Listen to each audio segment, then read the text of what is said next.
और refined soybean oil चुनो सही।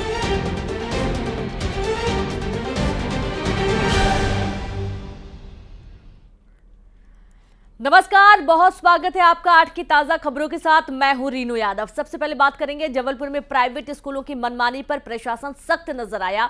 16 और प्राइवेट स्कूलों के खिलाफ केस दर्ज किया गया है। तय दुकान से किताबें और यूनिफॉर्म खरीदने का दबाव डाल रहे थे। कलेक्टर के निर्देश पर शुरू की गई मुहिम।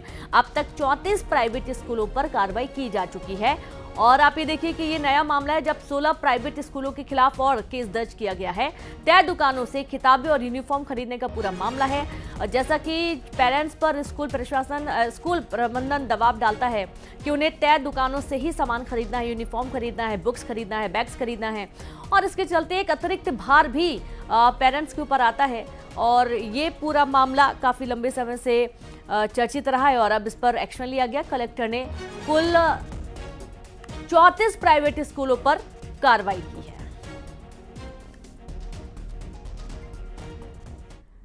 और ठीक इसी तरीके से भोपाल में भी प्राइवेट स्कूलों की मनमानी पर एक्शन हुआ है। जबलपुर में स्कूलों पर एफआईआर के बाद भोपाल में भी बड़ी कार्रवाई हुई है। एमपी नगर में भी 2 बुक सेंटर्स पर एसडीएम की टीम ने मारा छापा। इन्हीं सेंटर्स से किताबें और यूनिफॉर्म खरीदने का स्कूल दबाव डाल रहे थे। स्कूलों के दबाव के बाद अभिभावक यहीं से किताबें खरीदने के लिए मजबूर थे। यूनिफॉर्म दुकानों पर भारी भीड़ देखी जा रही थी और इस पर भोपाल में भी एक्शन लिया गया है। एसडीएम की टीम ने दुकानों पर छापा मारा है।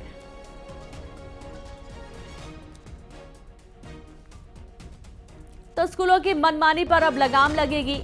आप ये देखिए कि शिक्षा का मंदिर होता है स्कूल, लेकिन यहाँ पर अब जो प्रबंधन है वो इसे कमाई का एक बेहतर जरिया भी मान चुका है।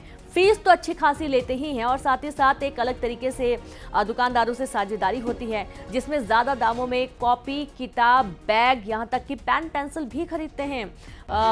खरीदने के लिए मजबूर होते हैं पेरेंट्स और इसके चलते अतिरिक्त उन्हें पे भी करना पड़ता है। ज़्यादा पे करने के चलते उनकी कहीं ना कहीं जेब पर भी असर होता है और बच्चों की पढ़ाई इतनी ज़्यादा महंगी कर दी जाती है कि हर किसी के बस में नहीं होता है। और अब ये पूरा मामला भोपाल में भी देखा गया है। और चलिए सीधे रुक करेंगे, संवाददाता वासु चौरे जुड़ गए। वासु, स्कूलों की मनमानी पर लगाम के लिए एक्शन लिया गया है, पूरा मामला बताएं।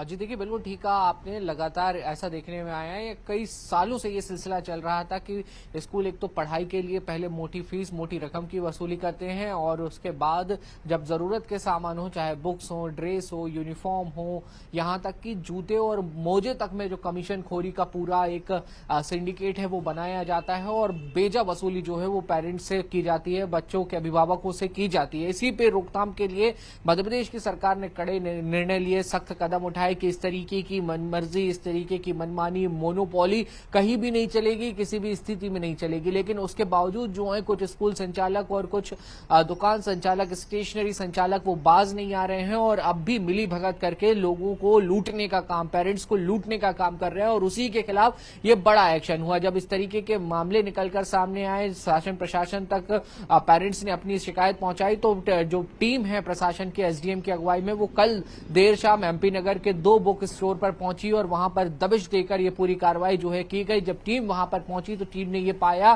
कि किसी संबंधित स्कूल से वहां पर बोला जा रहा था कि इन्हीं दुकानों पर जाइए, यहीं से आपको किताबें मिलेंगी। बाकायदा रेफरेंस के लिए जो शॉप है उनके कार्ड भी दिए गए और इतना ही नहीं, जो दुकानें थी वहां पर स्कूल का लोगो लगी हुई यूनिफॉर्म भी जो है वो वहां से मिली है और उसके बाद वहां पर कार्रवाई की गई है और इस पूरे मामले की अब जांच भी हो रही है। इसमें यह भी देखा जाएगा कि कब से ये पूरा मामला चल रहा था, सरकार के निर्देश जारी होने के बावजूद भी क्या लगातार इस तरीके की प्रैक्टिस की जा रही थी और इस बात की भी जांच पड़ताल की जा रही है क्या ऐसी और भी दुकान संचालक हैं, क्या ऐसे और भी प्राइवेट स्कूल हैं जो इस तरीके की मनमानी करके लोगों को लूटने का काम कर रहे हैं। इससे पहले जबलपुर में भी एक मामला सामने आया था जहां पर एफआईआर भी दर्ज हुई थी और अब जबलपुर के बाद भोपाल में भी कार्रवाई जो है वो देखने को मिली है। आने वाले समय में बताया जा रहा है कि पूरे प्रदेश भर में अभियान चलाकर इस तरीके की कार्रवाई जो है वो की जाएगी। महत्वपूर्ण है कि पूरे प्रदेश में अभियान चलाया जाए ताकि वक्त रहते स्कूलों की जो मनमानी इस पर लगाम लग सके। हालांकि वासु ये भी देखा जाता है कि हर साल इस तरीके की खबरें सामने आती हैं, रोक लगाई जाती है, लेकिन कुछ टाइम बाद फिर उनकी मनमानी शुरू हो जाती है। तो इस पर पूरी तरीके से लगाम लगाने की जरूरत है वासु। निश्चित तौर पर देखिए, इसलिए ये जरूरत बन जाती है कि एक बार या दो बार या तीन चार बार की कार्रवाई होकर सिर्फ ना रह जाए, अभियान चलता रहे, लगातार इस तरीके की कार्रवाइयां जो हैं वो होती रहे। लगातार एसडीएम की अगुवाई में शिक्षा विभाग की जो टीमें हैं वो दुकानों पर दबिश देती रहे, स्कूलों में दबिश देती रहे, वहां पर जाके क्रॉस चेकिंग होती रहे कि इस तरीके की कोई प्रैक्टिस तो नहीं चल रही, इस तरीके के लूट का, फर्जीवाड़े का कोई यानी कि इस धंधा पर तो काम वहां पर किया नहीं जा चल रहा है। बासु, बहुत शुक्रिया आपका तमाम जानकारी साझा करने के लिए। तो इस तरीके से आप ये देखिए कि स्कूलों की मनमानी में लगाम लगाने के लिए जो बेजा वसूली की जाती है, अलग अलग तरीकों से इस पर रोक लगाने के लिए प्रशासन सख्त नजर आ रहा है। वहीं रायपुर से बड़ी खबर का जिक्र है, जहां पर एसीबी ईओडब्ल्यू की टीम आज जेल में करेगी पूछताछ। कोल घोटाले के आरोपियों से पूछताछ की जाएगी। करोड़ों के कोल स्कैम में ईडी ने गिरफ्तार किया है निलंबित आईएएस रानू साहू और सौम्या चौरसिया को। अब इनसे पूछताछ होगी। विशेष अदालत ने पूछताछ के लिए अनुमति दे दी है। 4, 5 और 7 अप्रैल को पूछताछ की जाएगी। बड़ी खबर है रायपुर से, एसीबी ईओडब्ल्यू की टीम आज जेल में करेगी पूछताछ। कोल घोटाले के आरोपियों से करेगी पूछताछ।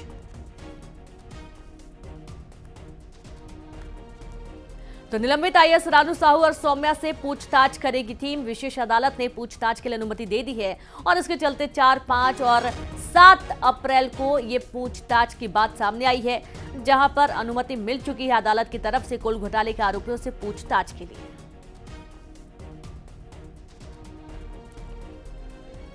तो आप ये देखिए कि एक बड़ा स्कैम, कोल स्कैम हुआ है और इस पर एक्शन लिए जाना तय था।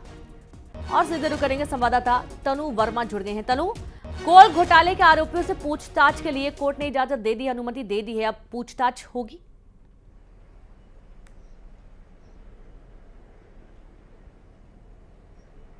जी बिल्कुल, देखिए कोल घोटाले के आरोपी जो हैं अब वो एसीबी और ईओडब्ल्यू के दायरे में आ गए हैं और 2020 से 2022 तक सिंडिकेट बनाकर 540 करोड़ के कोल घोटाले का जो मामला था वो सामने आया था। और इसी आधार पर आज से ईओडब्ल्यू और एसीबी की टीम जो है आरोपियों से पूछताछ करेगी, जिसमें जेल में बंद निलंबित आईएएस रानू साहू और इसके साथ ही सौम्या चौरसिया से पूछताछ का काम जो है वो आज से जो है वो शुरू किया जाएगा। और इसके साथ ही इसको लेकर अदालत से जो है अनुमति भी मांगी गई थी और इसके बाद आज से ये पूछताछ का कार्य जो है वो शुरू हो जाएगा और ये पूछताछ का कार्य 7 अप्रैल तक जो है वो चलेगा। इसके साथ ही एसीबी की टीम ने जांच में पिछले कुछ सालों में कोल की लिफ्टिंग में और डिलीवरी के ऑर्डर में कई गड़बड़ियां पाई थी और जिसके आधार पर ये पूछताछ का काम जो है वो चालू किया गया है। और अब ये पूछताछ का कार्य आरोपियों को लेकर एसीबी और ईओडब्ल्यू के दायरे में जो है आ गया है और आज से ये पूछताछ का कार्य चालू किया जाएगा और 7 अप्रैल तक ये काम जो है पूछताछ का वो जारी रहेगा। जी, और इस दौरान कहा भी जा सकता है कि कई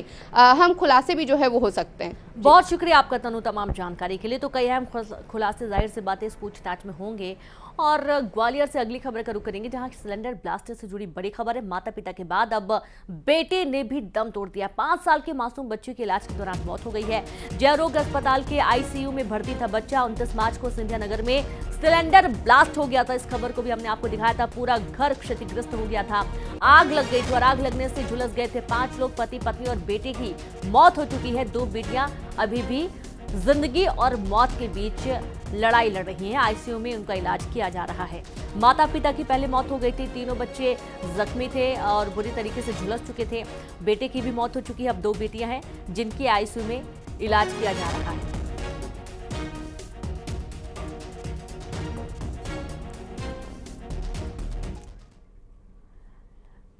और अब बात करेंगे कुत्तों के आतंक की, क्योंकि ग्वालियर में आवारा कुत्तों का आतंक लगातार देखा जा रहा है। 24 घंटे में 207 लोगों को कुत्तों ने काट लिया। 80 साल के बुजुर्ग पर कुत्तों ने हमला कर दिया और इस दौरान बुजुर्ग के हाथ की नसें काट दी गई। 24 घंटे में 207 डॉग बाइट के मरीज सामने आए हैं और इंजेक्शन लगवाने के लिए पहुंचे हैं। लगातार ऐसी घटनाएं सामने आ रही है जहां पर डॉग बाइट के शिकार कई लोग हो रहे हैं। और आप ये देखिए कि बचाव में कुत्तों के ऊपर भी हमला होता है और इस तरीके से इंसान और कुत्तों के बीच एक जंग छिड़ती जा रही है।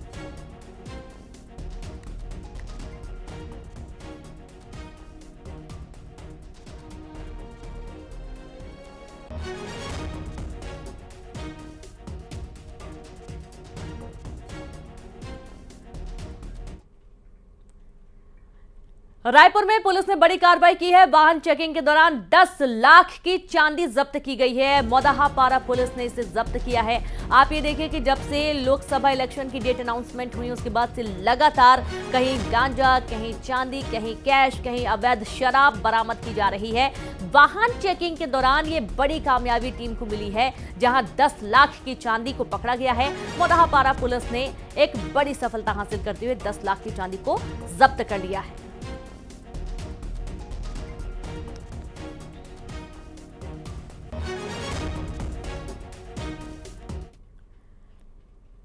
और अब पेंड्रा से बड़ी खबर है, जहां आदिवासी विकास विभाग पर लगा भ्रष्टाचार का आरोप। गुरुकुल खेल परिसर मरम्मत करवाने में भ्रष्टाचार का आरोप लगा है। 1 करोड़ 18 लाख खर्च करने के बाद भी भवन जर्जर हालत में है। दस्तावेज के साथ युवा मोर्चा ने आरोप लगाया। जीपीएम कलेक्टर लीना मंडावी ने दिए जांच के आदेश। बड़ी खबर आपको दे रहे हैं पेंड्रा से, जहां पर आदिवासी विकास विभाग पर भ्रष्टाचार का आरोप लगा है, क्योंकि गुरुकुल खेल परिसर मरम्मत करवाने में भ्रष्टाचार का आरोप है। 1 करोड़ 18 लाख खर्च करने के बाद भी भवन जर्जर हालत में। ये देखिए किस तरीके से जर्जर हालत में पूरा भवन है, खिड़कियों का कुछ पता नहीं है। दस्तावेज के साथ युवा मोर्चा ने ये आरोप लगाए हैं।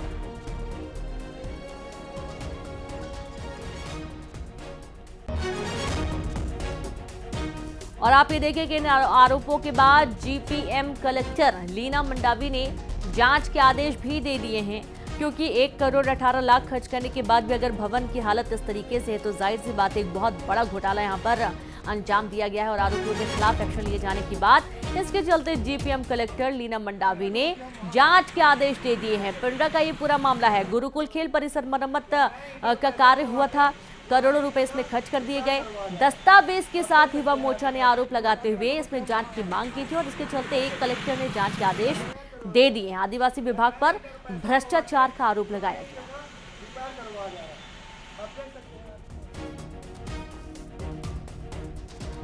तो आप इस भवन की हालत देखकर अंदाजा लगा सकते हैं कि जिस भवन में करोड़ों खर्च किए गए होंगे उनकी क्या स्थिति होगी। यहाँ पर आप देखेंगे खिड़कियां ही पूरी उधड़ी हुई हैं, उसमें जो प्लास्टर लगाया जाता है वो पूरी तरीके से निकला हुआ है, और खिड़की में ना कोई सुरक्षा इंतजामात, ना उसमें किसी भी तरीके से आप देख पाएंगे कि दरवाजे लगे हैं या फिर छपाई हुई है। कोई इंतजामात ढंग से नहीं किए गए हैं, और इस तरीके से आधा अधूरा निर्माण छोड़ दिया गया है। 1 करोड़ 18 लाख खर्च करने के बाद अगर ये स्थिति है तो वाकई में प्रश्न तो खड़ा होगा ही। और इसके चलते जो युवा मोर्चा है वो मौके पर पहुंचा, इसका बाकायदा वीडियो बनाया गया, और इससे भ्रष्टाचार को उजागर करने के लिए उन्होंने शिकायत भी दर्ज करवाई है। जीपीएम कलेक्टर लीना मंडावी ने जांच के आदेश दे दिए हैं।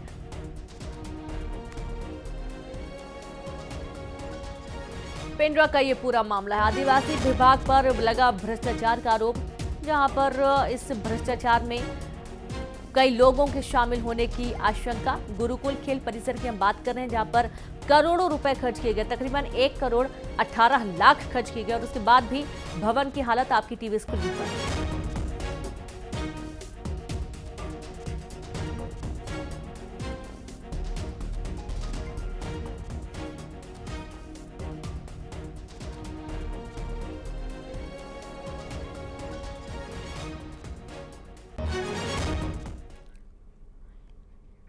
मध्य प्रदेश में लोकसभा चुनावों के बीच मंदिर दौड़ के साथ ही हवन पूजन भी शुरू हो चुका है।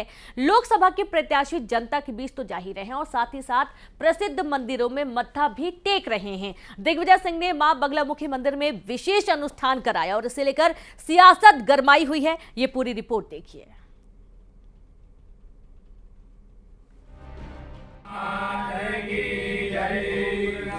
लोकसभा चुनाव के आते ही मध्य प्रदेश में एक बार फिर से हवन पूजन के साथ मंदिर दौड़ का सिलसिला शुरू हो चुका है। राजगढ़ सीट से कांग्रेस के प्रत्याशी दिग्विजय सिंह ने पदयात्रा शुरू करने के पहले मां बगलामुखी मंदिर में खास पूजन कराई। दिग्विजय सिंह की पूजा की तस्वीरें सामने आई। वे खास पोशाक में नजर आ रहे हैं। दिग्विजय सिंह की पूजा पर सियासत भी गर्मा गई। बीजेपी ने हार्ड और सॉफ्ट हिंदुत्व को कांग्रेस का प्रोपेगेंडा बताया और दिग्विजय सिंह की पूजा को चुनावी स्वांग करार दिया। विजय सिंह जी जब तक चुनाव नहीं रहते तो धर्म विरोधी आचरण करेंगे, सनातन पर लगातार घात प्रतिघात करेंगे, रामलला को काल्पनिक बताएंगे, राम मंदिर का विरोध करेंगे, सनातन द्रोहियों के साथ अपना गठबंधन स्थापित करेंगे। लेकिन जैसे ही चुनाव नजदीक आएंगे तो इस प्रकार से धार्मिक स्वांग रचने का प्रयास करेंगे। स्वाभाविक तौर पर मध्य प्रदेश की जनता उनके मूल चरित्र को जानती है। जब भोपाल की जनता, जहां पर जिन लोगों को वह तुष्टीकरण करते हैं उनकी आबादी भी है, उसके बावजूद इतने बड़े मार्जिन से हराया था, तो राजगढ़ की धर्मावलंबी जनता उनको कभी स्वीकार नहीं करने वाली है। वहां पर दिग्विजय सिंह को खेत होना पड़ेगा। दूसरी तरफ कांग्रेस ने दिग्विजय सिंह का बचाव किया और धर्म को आस्था का विषय बताया। इस पर राजनीति को गलत भी बताया। कांग्रेस ने दिग्विजय सिंह को धार्मिक बताते हुए नर्मदा परिक्रमा का हवाला दिया है। देखिए, आस्था की अपनी अपनी आस्थाएं होती हैं और प्रकट सब करते हैं। दिग्विजय सिंह जी के बारे में आप जानते हैं कि नर्मदा परिक्रमा उन्होंने की है जब तो कोई चुनाव नहीं था। हमेशा नवरात्रि में व्रत रखते हैं, ये आप सभी जानते हैं। एकादशी का वो व्रत करते हैं, हमेशा गोवर्धन पूजा के लिए जाते हैं। तो वो जो व्यक्ति हमेशा पूजा पाठ करता है और अगर चुनाव टाइम कर रहा तो कौन सी गलत बात होगी। और धर्म आस्था का प्रतीक होता है, धर्म राजनीति नहीं होती है। और वो अपना जो धर्म है वो धर्म निभा रहे हैं।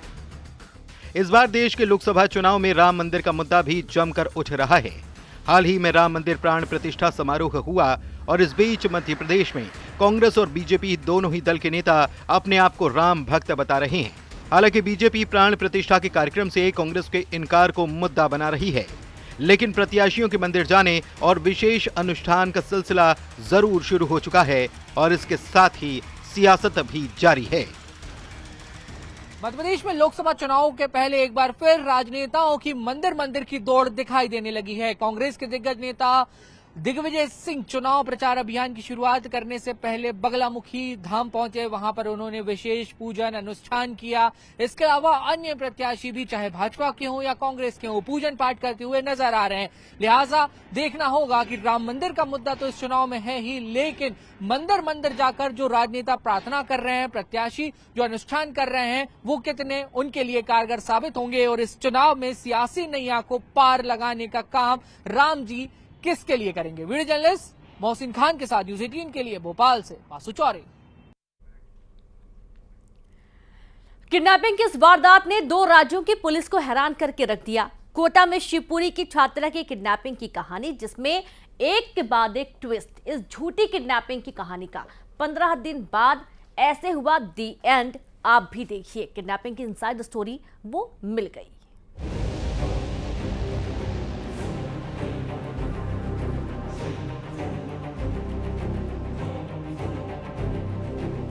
हाथ पैर बांध के जो फोटोज भेजी गई थी पिताजी को, वो घटनास्थल भी हमने आइडेंटिफाई कर लिया है। वो इंदौर का है। जो बच्चा हमें अभी इसमें सहयोग कर रहा है, अनुसंधान में सहयोग कर रहा है, वो उसी के ही कमरे के किचन के फोटोग्राफ।